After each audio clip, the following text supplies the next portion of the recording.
Hello there guys, it's Joey and this is a new Simply Starry smudge for the store. This is a requested item, although I'm very happy to have created it. It is Temple of the Dark Moon. Guess which one this is for? Bum-ba-da!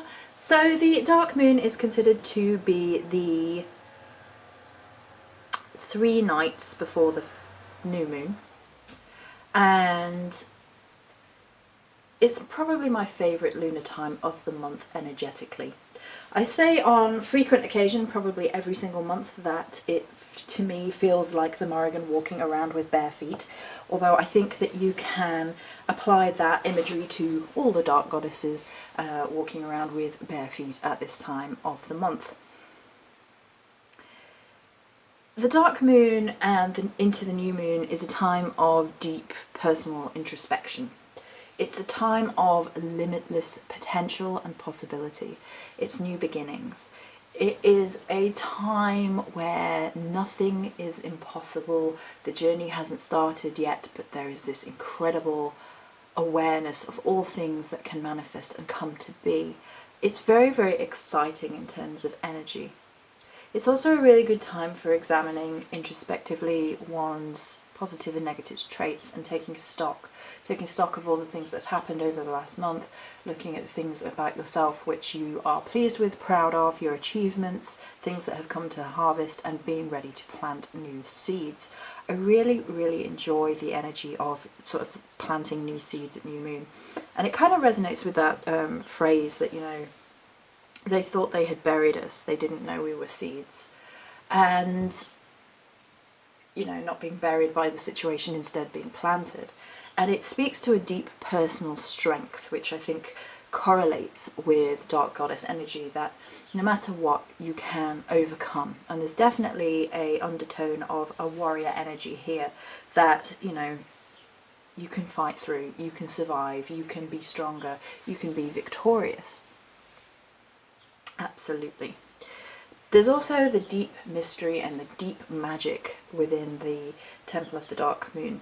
The visualization for the temple itself is a shadow-clad temple illuminated by many, many candles.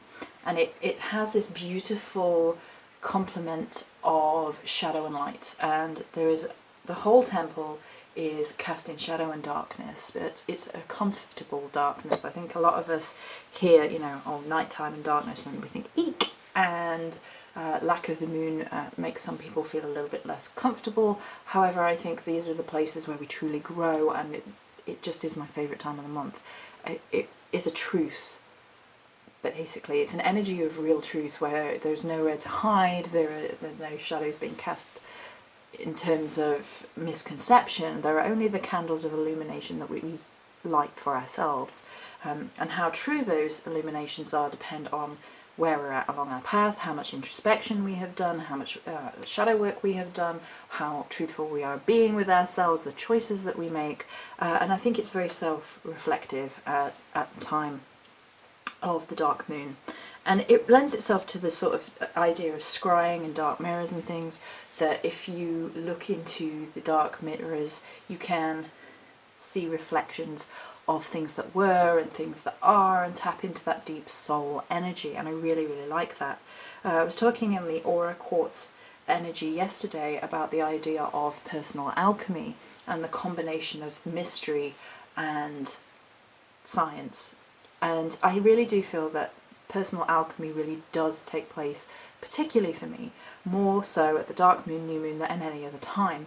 And that's not to say that magic is better at that time of the month or anything, because obviously full moon, you're manifesting, you're bringing forth into the world, you're birthing things into the world, your magic is full of manifestation, which you can do at any other month, but the full moon tends to be a good time for manifesting things.